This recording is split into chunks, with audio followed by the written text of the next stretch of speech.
Hello and welcome to another edition of Campus 360. I am Diana Nuchiga. Coming up in the bulletin, the University Teachers Association of Ghana UTAG had a meeting with Education Minister to resolve current strike action. We bring you updates. Let me say that, since we came to court last week, there have been two meetings between government and UTAG. Meanwhile, Africa Education Watch is calling for the closure of all public universities until UTAG strike is resolved. Their continual stay on campus without academic activity has economic and social consequences. Also in the package, SHS 2 and 3s have reopened school after their 10 days break. We've been speaking to some students. It was basically just a waste of money, us coming home for 10 days and then going back to school. And in our News in Focus segment, we get interactive with the winner of the joylearning essay club competition, SHS category, Brightener. It hasn't been an easy journey, but by God's grace, I have been able to emerge as a winner. I feel good. We have details of all these and more. Stay with us.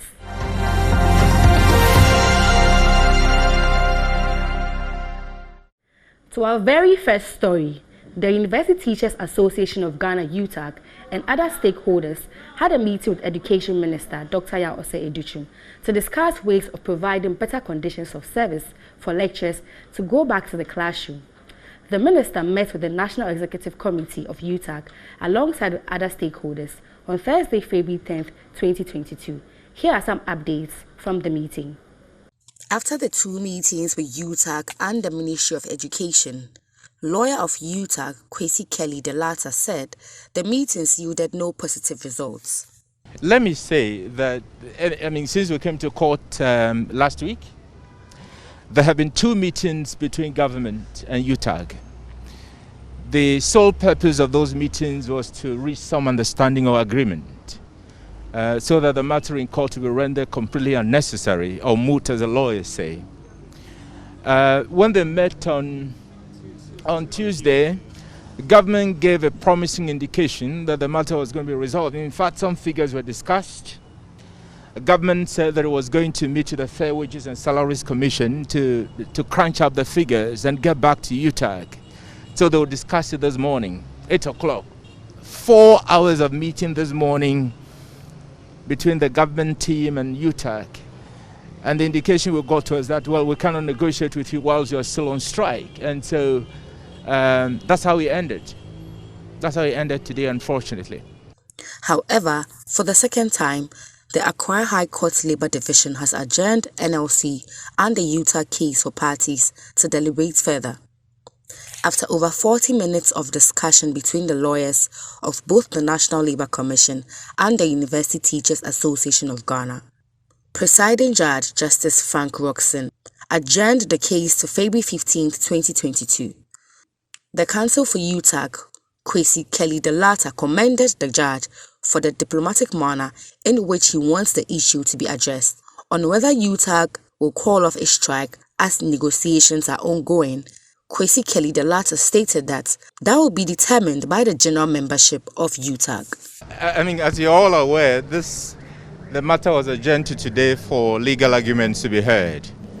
But the judge today decided again to give us a little time to try to engage with the stakeholders and then come back on Tuesday.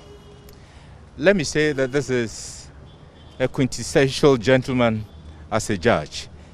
And I think that he continues to apply his wisdom to a matter that should have been determined purely on the basis of law. And I think that I congratulate him. I give no such promise that the strike could be called off. I give no such promise.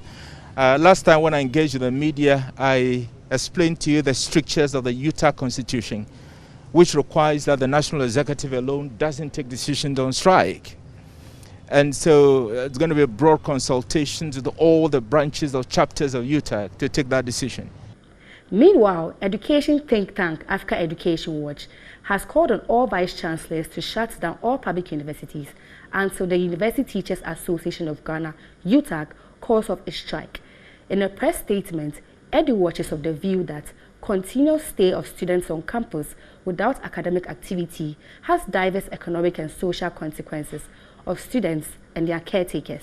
It has been 22 working days since members of the University Teachers Association of Ghana embarked on an industrial strike demanding enhanced conditions of service. The strike was declared on the 10th of January 2022. Majority of students on campus are freshmen who have not been matriculated. These freshmen have no academic direction since they arrived in the universities to meet the university community without academic activity or supervision by their lecturers and counselors due to the strike. Their continual stay on campus without academic activity has economic and social consequences on them and their families back home, as they continue to incur expenditure they otherwise wouldn't have incurred if they were at home. On the labour front, 5 weeks of industrial action is yet to achieve any significant progress in negotiating a settlement to the impasse.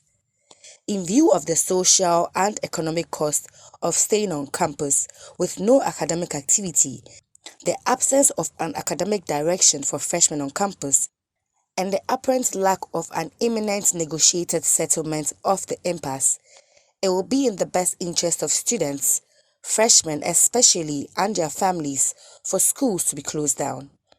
We therefore call on all vice-chancellors to close down all public universities until the UTAC strike is called off. SHS 2 and 3 students reopened on the 8th of February 2022 to begin academic year after the 10 days break. A visit to the VIP station, some students say the break wasn't enough for them to prepare for school. I really want the old one because I'm not enjoying this one. As we came home just a week, the preparation didn't go well. Like, we are stressed out, I'm confused, I don't know what to do. Like, I didn't even get all the things I want to use, but I just have to manage it because of how the things went. For the break, it was cool for me, but how to manage it? I use it to study some of the books to solve a little bit of my past question to improve myself. But if they could give us like a long break to prepare for the incoming ones, yeah, it will be enjoyable. I feel that the old system was better in a sense that it gave the students more time to relax and then take a breather to get, how do I put this, to refresh themselves. But it's like with the new system, they are rushing us, and some of the breaks are unnecessary, like the one they give us. Because from what I heard, the May-June timetable they give to us, we're supposed to have 1 month for break. And then now you move the vacation, the WASI all the way to September, and they give us 10 days. So I don't understand why they are doing that. So I think that the old system was way better than this one. I think that one is better than this one because right now I'm not really prepared right now, and I don't even know if my things will be enough for the period I'm going to spend in school. So okay, it's not helping for me. I didn't really find any effective use in it because it was basically just a waste of money, us coming home for 10 days and then going back to school. And I mean, some of us don't really have the finances to be able to just go and come back anyhow, and they didn't allow students to also stay in. So to be honest, I didn't find it effective, and there was no way you can prepare to go back to school within just 10 days. We've also been speaking to some parents, and this is what they had to say. Students no more buy and money sisters no more buy no. Nenye every say final year students no and chombe we school no it's na hu hia some beba fie na se say so sika ni ho it's some buy na ma pressure ebe die so omo didiem no omo sika sem efi so omo koi omo di sika anche na omo buy e wo se esa ehwe na eje omo kwan tena nda form enye ba omo studies ni ade ne de wo so omo koi omo sua ade ye fi se period no e short na books ni nyama na ombe study no so na doso tie pomo chow ye momo kwe momo sua ade ye kwaya fa so bua enkra ni school ni say So we are bad time. Then Yanko Penny when you wouldn't see Cadia, Yamia Nimunim adding. Na kufado haye say we see adeni ye free ye man nko enkra ikwa amububu ni tot okọ week wa be fie 2 weeks wa be fie we lo fair they say ye kokumasi o Louis we lo fair me ko fa ne be me sa 2 weeks ka obe ye den we na ye ko ojo bibia yatum we akra ni ko sku ese aduane ni o we we ni sku ase ekwedi afahye because wa je sa makwa na atwa na abewu we be di akire se free ni di ababewu eti esre na say so we na se free na ho kire ewo mu dia on kana ye about ano yentua bibi. At St. Thomas Aquinas, headmaster of the school, Mr. Amwesi Beidu, says all measures have been put in place for students to begin academic work smoothly. We are prepared. So they have come. So we are in. Oh, as usual, the COVID protocols, we are observing them. The nose masks and washing the bucket and all those things. And so we are observing them. Vaccination. We were vaccinated, I think, 3 weeks before we left. So I'm hoping they will come. We're giving the Pfizer. Is it Pfizer? So I'm hoping they will. Well, now that we have come, they will come and then continue the second jab. Here we prepare the hot meal on campus. So we have a kitchen staff who prepare it for them. So before we vacated, vacation was 1 week. So some items were brought to us. So we have some items that we are using to feed them. You see, because of the COVID, I don't think anybody is happy just running some. So our senior officers, minister, and they called for a meeting and they told us why they are doing that. So, last year we ran from January to December, but actually academic calendar in Ghana starts from September. So they are working so hard that we can go back to that, and that is why the breaks are reduced so that we can make up. So the former academic calendar will be used as we go along. So the first semester starts in September, and then we finish exams before we get to September for the next academic year to start. That is what they are doing. That's why the breaks are very short. So we are hoping by the end of this year, next year, we should be able to start academic year in September. Now, students wishing to pursue teacher education in any of the colleges of education in the country will from August this year be made to write an entrance examination. The examination, known as the Ghana Basic Education Skills Examination Test, will assess students in numeracy and literacy, and this will be the basis for admission in teacher training institutions in the country. At Accra College of Education, students are of the view that these exams will deter students from applying into training colleges. So the government has introduced an entrance exams for prospective teacher trainee students on numeracy and literacy. So we are currently at the Accra College of Education to interact with some students to find out their views on this particular subject. Already students who are trying to pursue education, that's enter into the teacher training colleges. In fact, most of us don't really want to go, but because of that circumstances and also the other motivations that are also in that field, we want to go. But looking at the examination, that's the number of examination that you have to take, not talking of the licential examination that is after your course. And we are adding another thing, that is entrance exams for those who are trying to pursue that kind of course. It's going to push a lot of people away, because in this case we are going to write, that's end of SEM examination, there will be quizzes, and at the end we are going to write that's licential exams. So it's like the exams is becoming too much, and I think this will push away students from entering that field. So if the government can look into that and do something, then I think it will be best. If they are introducing that one, then maybe take some of the examinations away. That one will be better, because the fear of examination alone will push students from that field. I think it's too much, because already with us writing WASI and then coming back to write another exams before we we students, it's like too much pressure. Even most of us, we don't even like coming to teacher training. Most of us is because our parents are telling us that's the best option and that's where we get jobs easily. That's why we mostly come. But coming and then you'll be writing another exams, I don't think most of us will even try, will even think of coming. So I think it's not of the best thing for us to come and then write another exam before you be applied, you be taken for the teacher training course. I don't think it's wise. Looking at examination, when we talk about examination simply talks about testing the student's knowledge about what the student is going to do or what the student has done already.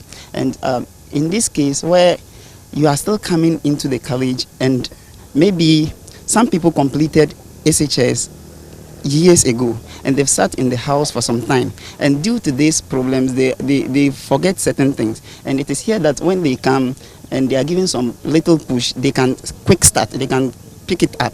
But when they sit in the house for some time and as they are coming, you try introducing this kind of examination, most people would not like to come into the training college again. And also looking at the conditions here, it's not it's not something that is like developed to the extent that people have zeal in coming. So when you introduce a lot of examinations, it brings about stress, sometimes loss of confidence. And when that person comes, for example, if the person should come and he or she is not able to pass through smoothly, when the person goes back, it will be like it discourage the person, and maybe the next step that the person would like to move, it wouldn't go on well with the person. So I think it's not a good idea, because there are a lot of examinations that we are going to go through. I think that with the entrance exam for those who want to apply for the training college, I think it's not going to be fair, because they have already written their WASI and they've been through a lot of stress. And so coming back to apply for training college, which most of us, I mean, most people aren't interested in the training college because they're of the view that it's too low as compared to universities. So coming here, it's not something they would want to come by themselves. Most of the people here have been forced, and some too is because of financial constraints. And so when you bring in those entrance exams, it's kind of discouraged learners or students from applying. So I think it's not fair and it's not right and it's not supposed to be considered. The entrance exams is not necessary though, because we bring WASI certificate, so it's enough. People don't apply here. So if they bring these entrance exams, like it will be complicated, like no one would like to apply at the colleges. So I don't think the entrance exams is necessary for now. So I'm pleading with the government not to bring the entrance exams on board. SRC president of the college, Bright Busumche, however, is of a different view. I think it's in the rightful direction. I've been in the college for almost more than 3 years, and I know our students. My statistics that just recently I did about this whole issue, that we have about 84 students who have written this exam for 5 years. They've not passed. Then I asked myself, how did they get into the college? I'm hearing people saying that students will not apply. It's not true.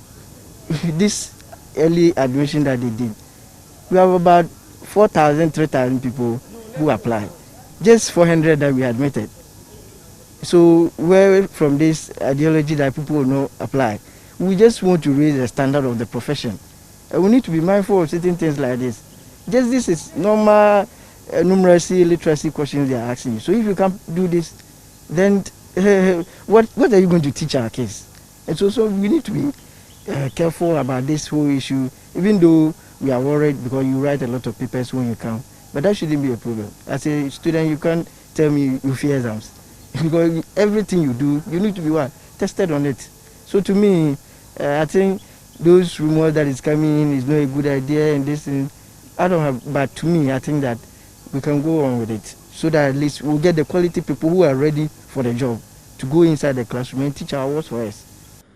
Some visual arts students in the Ashanti region are appealing to the Ghana Education Service to include elective mathematics in the current subject to put them in an advantageous position.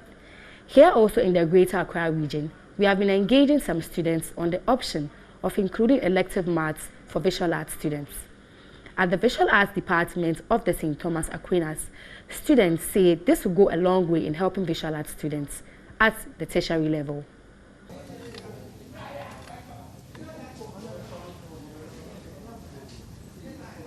As a visual arts student, if visual arts students require the learning for elective maths and, as you said, that subject, I feel like they should get it because, as they are saying, they are requiring for it. So I feel like they have the requirements and the needs to learn for it. And if they are asking for it, I feel like they will accomplish better in that subject. So yes. So I hear in Aquinas, you guys are already doing elective maths as part of your visual arts course. So how has adding elective maths, how has it improved your academics or how has it helped you as a visual arts student? As you know, elective maths involves architecture, designing of buildings, various things. So it helps us. It helps us like, as you say, most people see visual arts students as not that people that will study elective maths. It's usually with the science course and that. So it's nice to see elective maths with visual arts students because you don't know, there may be someone out here who could design something big abroad, probably in America, Dubai, or even help our country, Ghana, even excel in our development. So yeah, it's nice having elective maths in Aquinas for visual arts students. So I will be nice to see it's in other schools. So both combine our talents and skills. So you think it's something the government should make probably permanent for visual arts students? Sure, if they can be able to do that. I think it should be added to their course, which will be a part of their electives, because some students go to the university to offer architecture, and with that it deals with more calculations. So I think the Ghana Education Service adding elective maths to their electives will help them a lot in order to acquire their skills and everything. Okay, so you as a visual arts student studying elective maths, how has that helped you so far? It has helped me a lot in one way or another. Maybe my calculations, how to think very fast, yeah, and also to me conjoining it to core maths. It's very simple for me, yeah. It would be a nice idea, but once the visual student is like, he wants to be an architect, then he can do the elective maths. It will be very helpful. It will be very helpful. And since it's a practical subject, and visual is also a practical subject, I think when they add them all together, it will take them far.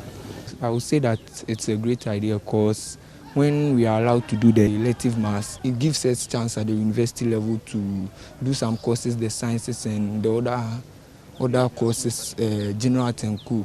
They can do maybe, if you are lucky, we can be able to do computer science course. With elective ICT, you can't do computer science, but maybe if you do elective ICT, you'll be given the chance to do the computer science. So I think it's a great idea to really help us.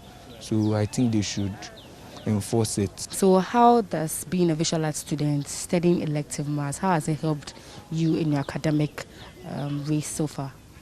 After studying elective maths, I don't really pay attention to the elective, the core maths course.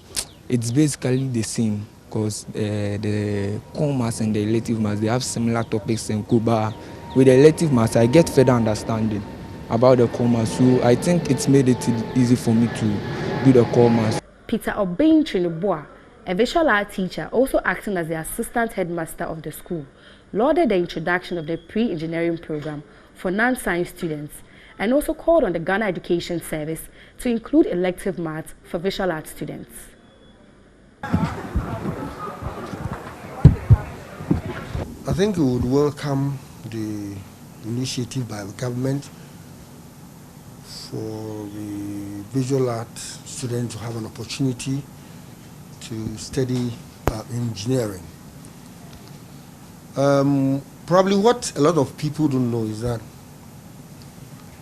most of the cars, most of the machines, equipment and all that, most of the things that we use on a daily basis, the structures that we have, architectural structures, bridges and all that, it's all about art. Now, if the advantage those who do visual art is that they are equipped with innate creative abilities, and society is dynamic. Once you are able to innovate, you bring new things into being, and you have a little bit of mathematics background, elective maths background, it helps in a lot of things. And so it will be good that maths or elective maths is also introduced as part of the elective subjects of the visual arts.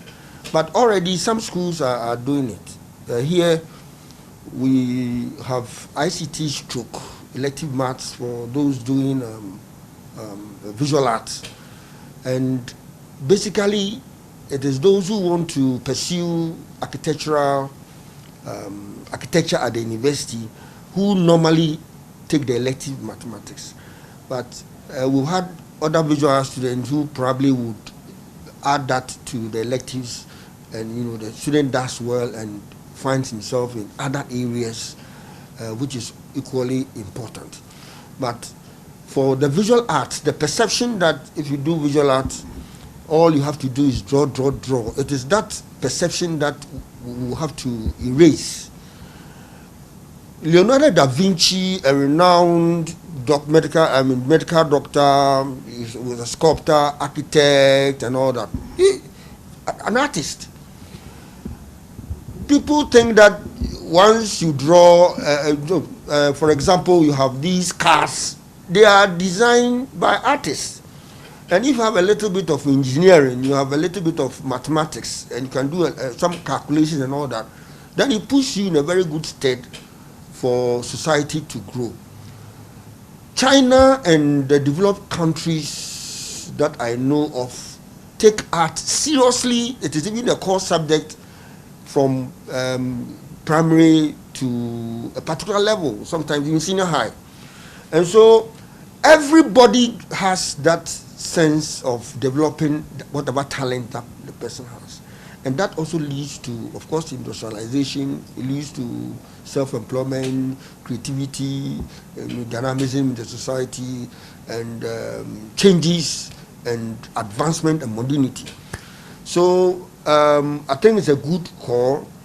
Already some schools are, visual art students are doing elective mathematics. We even have some science students who are even offering some visual arts subjects to complement whatever they are doing, and that really is a very good call, and we'll support it. Let's take a breather. We'll be back with our News in Focus segment.